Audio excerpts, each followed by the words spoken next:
So after finishing with the spinal cord, gray and white matter, today we will start with the applied aspect of the spinal cord.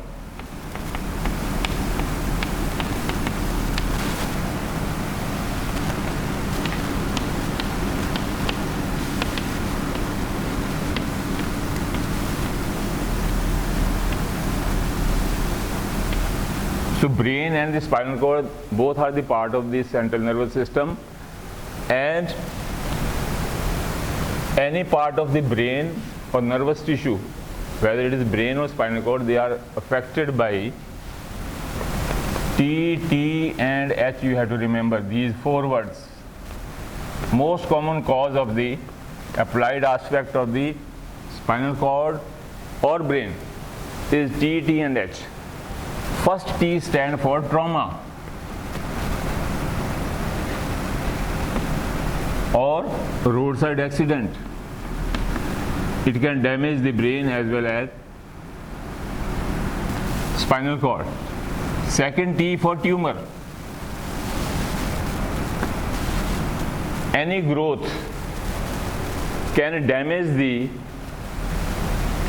or press the any part of the brain which is soft part, and whichever area the tumor is pressing, the function of that area will be hindered.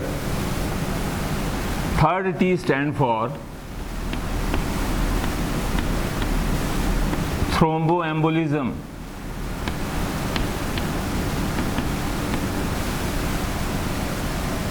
Any artery supplying the brain or spinal cord, if any thrombus occur due to atherosclerosis or small emboli of the fat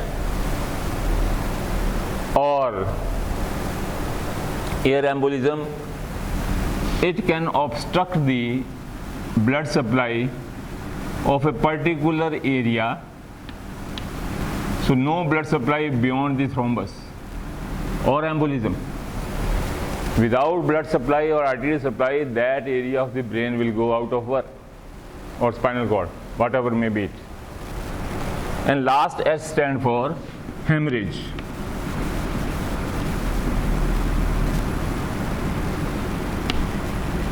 So a rupture of any artery, any aneurysm, or any malformations of the blood vessels, or most common cause is the hypertension. High blood pressure may rupture any of the artery of the brain or spinal cord supplying. And after the rupture of the artery, what happens?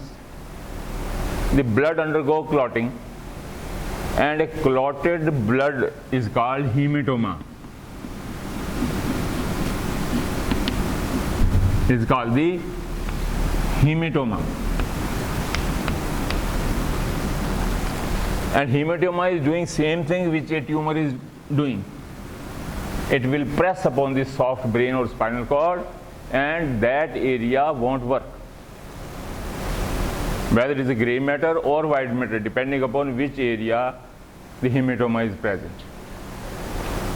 So another thing you can add is the infection. In the infection, the virus is the main infected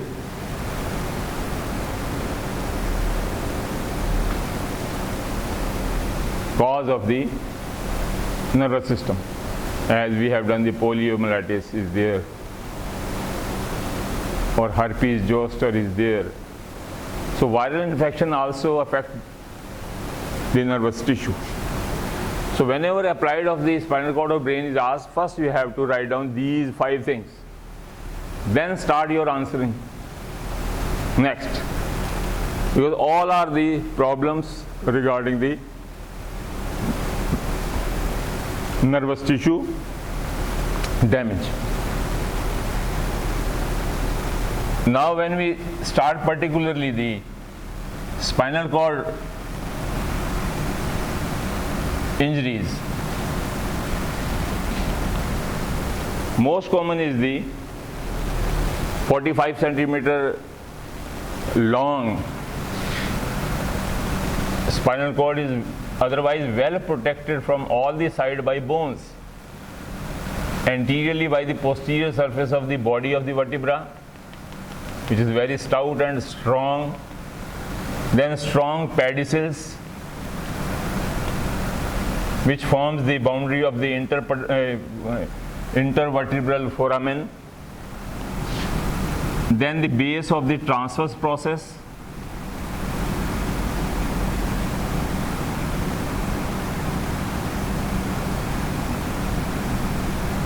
then the lamina,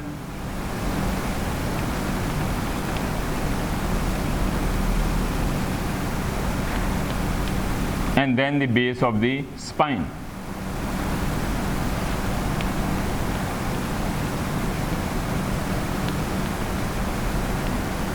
So a vertebral canal or spinal canal is formed in which the spinal cord with meninges is well protected.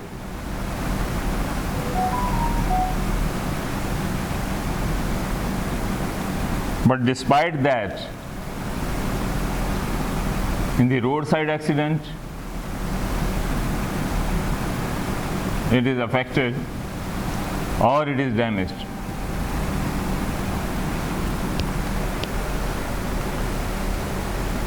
Most common cause of the, if you take the trauma, that is the fracture and dislocation of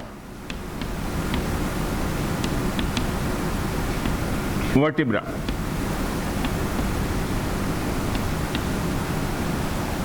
Any part of the vertebra, the body, the pedicels, the lamina may damage, may fracture in the roadside accident, and the dislocated fragments, they are shifted towards the spinal cord and it will damage. If it is lamina, it will press upon the posterior column. If it is the dislocated, fractured body of the vertebra, the anterior column and the anterior part of the spinal cord, along with the anterior spinal artery and accompanying veins, will be affected. So depending upon which fractured piece of the vertebra pressing upon which part of the spinal cord, patient gives signs and symptoms. Another cause of the trauma is the prolapse of intervertebral disc. It is a very common affection of the spinal cord in the long problems, diseases related to the spinal cord. Now, as we know, the disc size is the same as the size and shape of the body of the adjacent vertebra.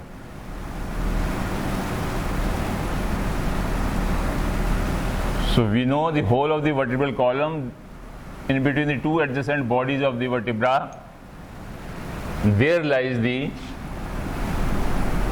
intervertebral disc, which is made up of cartilage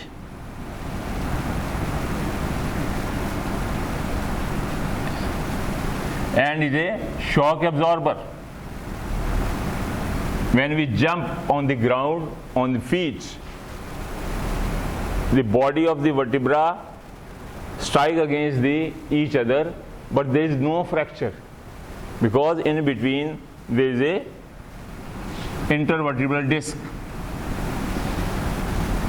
And this consists of two parts. The peripheral part, which is a ring-like structure, is called annulus fibrosus, and it is made up of, as the name, fibrous tissue. fibrocartilage made up of, and it is very thick and strong. And in the middle part, there is a soft gelatinous part of the disc which fills the internal core of the disc, is called nucleus.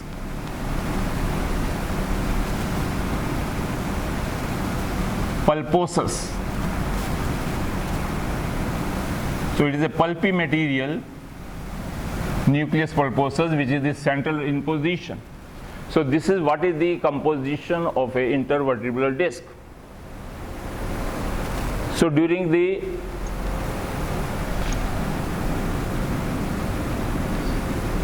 lifting of the heavy weight or pushing some heavy weight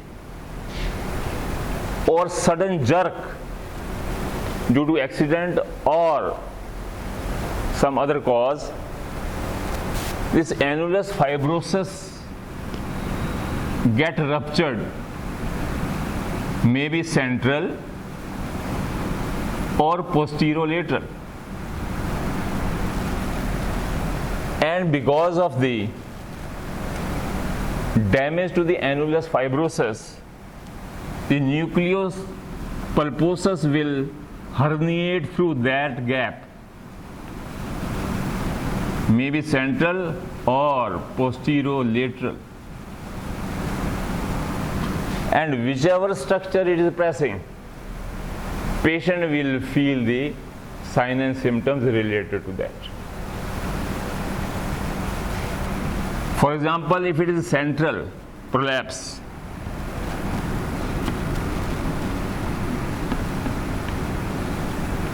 then the patient will have got the sign and symptom related to the anterior spinal artery syndrome.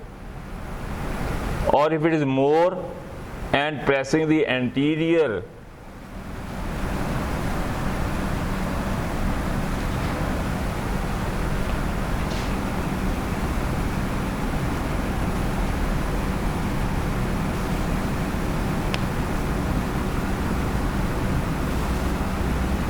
anterior horn or anterior column white matter, patient will have the pain along the motor roots, and patient will come with the local pain or what is called low backache.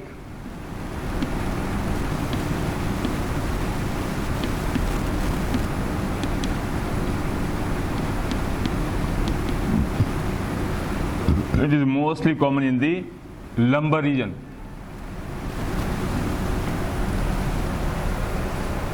Another is posterolateral. In the posterolateral,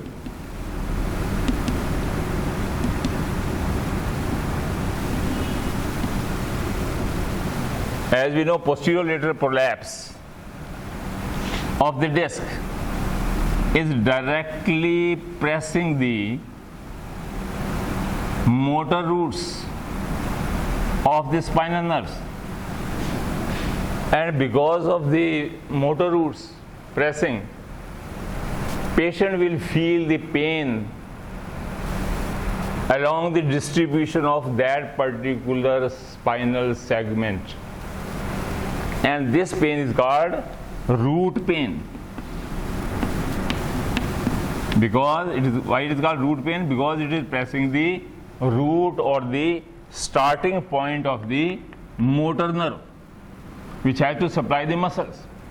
So muscle supplied by that root of the spinal nerve is also painful. Patient is unable to walk if it is in the lower limb, or in the upper limb, patient have got pain in the muscles of the upper limb area, depending upon the root value of any nerve having that root involved. So such a pain is root pain. As you touch the electric wire, you got the current. But the humans, the nerves, they are like the electric wires. When we touch, they do not give the current, but they cause the pain. So pain is there whenever any root or any nerve is pressed or touched. So that is the problem of the most common part of the spinal cord, spinal nerve involvement, the prolapse of the intervertebral disc. And this herniation of the disc, if the age of the patient is less than 40 years, with the management, with the treatment, this nucleus pulposus will go back into the disc with the rest and the another years. But if the age is more than 40 years, there is no complete reversal of the nucleus pulposus. So in that case, the pain is prolonged in the older age group, and reversion is there, but not complete. Some part of the disc will remain outside,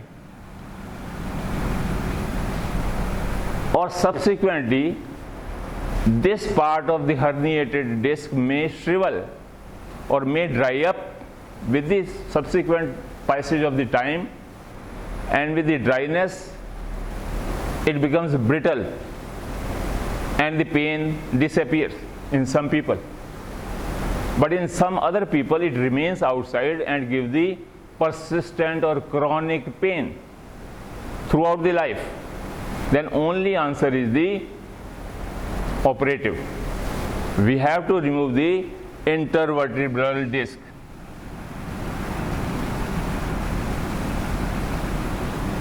If it is chronic and pressing upon the spinal cord for a longer time. So this is how we taken the most common cause of the trauma of the spinal cord.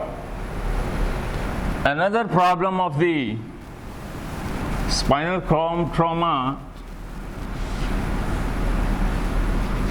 that after the accident, roadside or any type of the spinal injury, then if the spinal cord is involved, patient undergo spinal shock syndrome.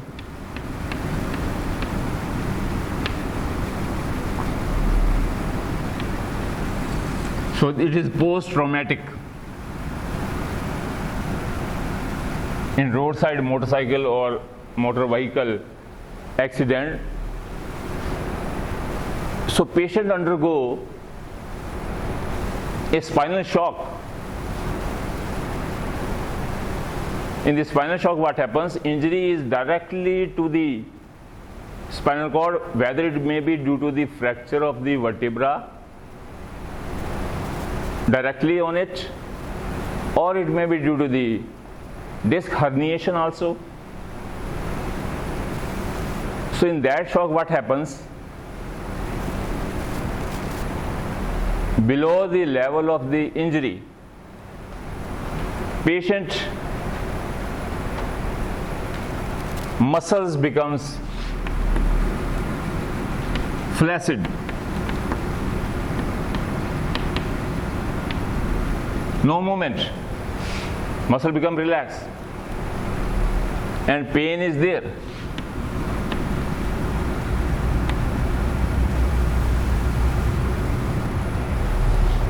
So there is a flaccid paralysis of the muscles.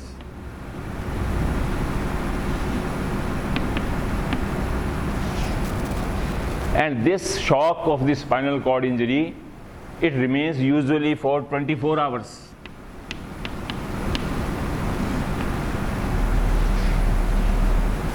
Or in some other people, it may remain for 1 week to 4 weeks. It is variable.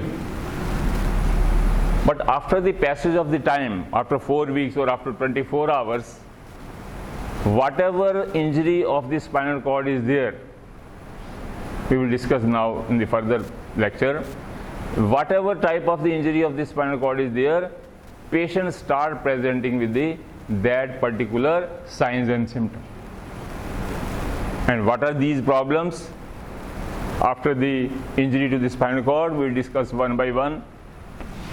When the spinal shock syndrome disappear, the actual picture of the spinal cord injury come into force.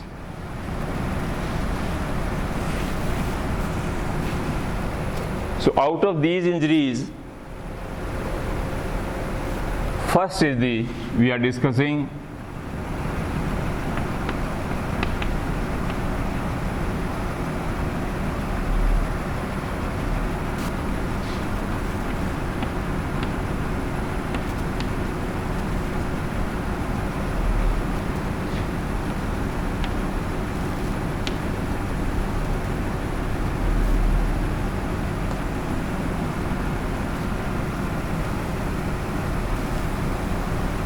spinal transverse syndrome.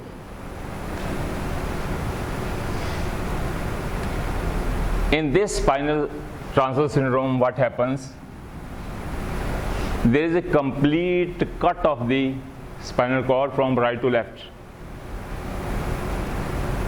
It may be due to the bullet injury. It may be due to the stab injury directly by the knife or some other weapon on the back side, penetrating through the vertebral column and damaging the spinal cord.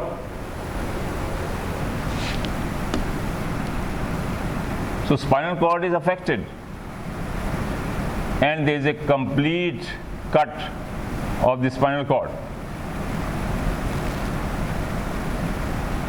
If it is above the level of L1, because we know spinal cord ends at the L.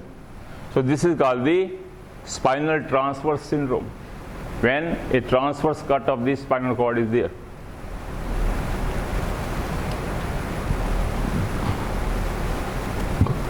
In this condition, all the ascending and the descending tracts we have done, they will be cut at the site of the injury. And at the site of the injury or at the lesion, point of lesion, patients show lower motor neuron type of the paralysis. Lower motor neuron type of the signs and symptoms. And what are the lower motor neuron symptoms? That whenever the spinal cord is damaged, whole of it, then the spinal nerve, sensory nerve, along with the motor horn and all the anterior, lateral and posterior column, spinal cord, white matter, they will be damaged bilaterally. So there is a bilateral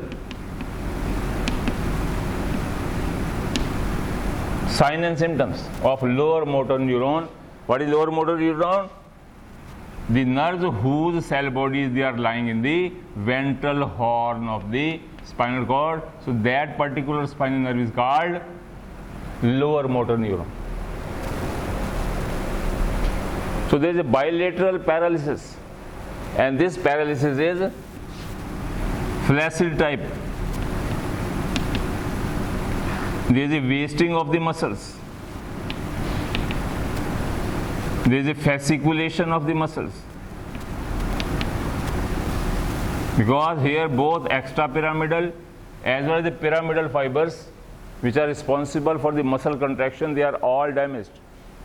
So a flaccid type of the paralysis patient shows at the level of the lesion or the injury. So bilateral loss is there.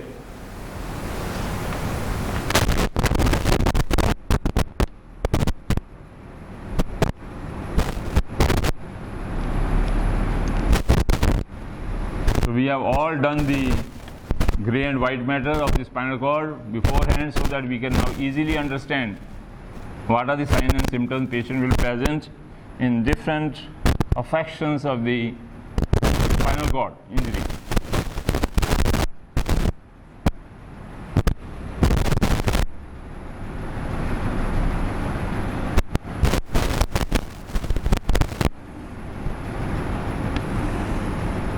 So this is sensory nerve coming, and this is the motor nerve going out, and this is the one spinal nerve.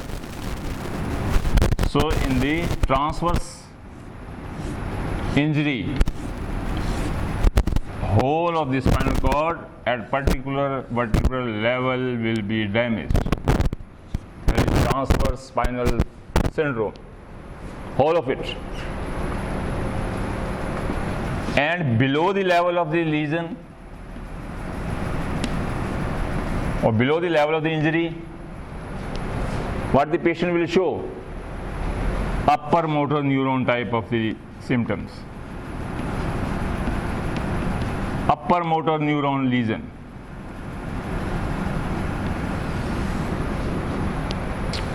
So what happens in the upper motor neuron lesion? First is the spastic paraplegia.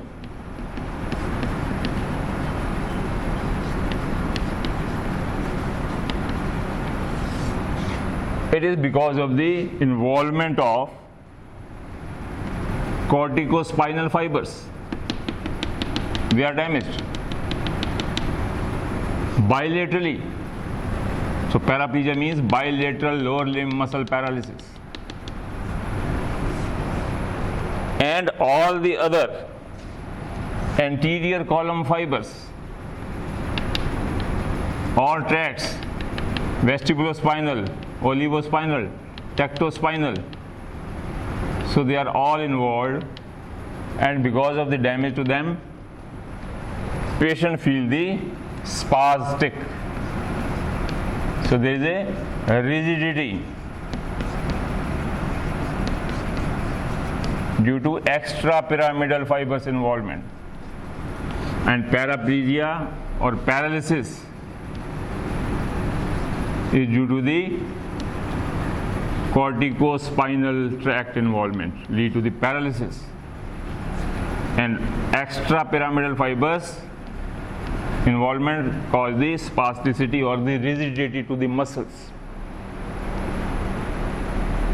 Other signs of the Babinski sign is positive, and there will be no wasting of the muscle. That are the other symptoms of this. Then other symptoms you can write down by seeing it, that below the spastic paraplegia, and as the both motor and sensory nerves, they are also damaged.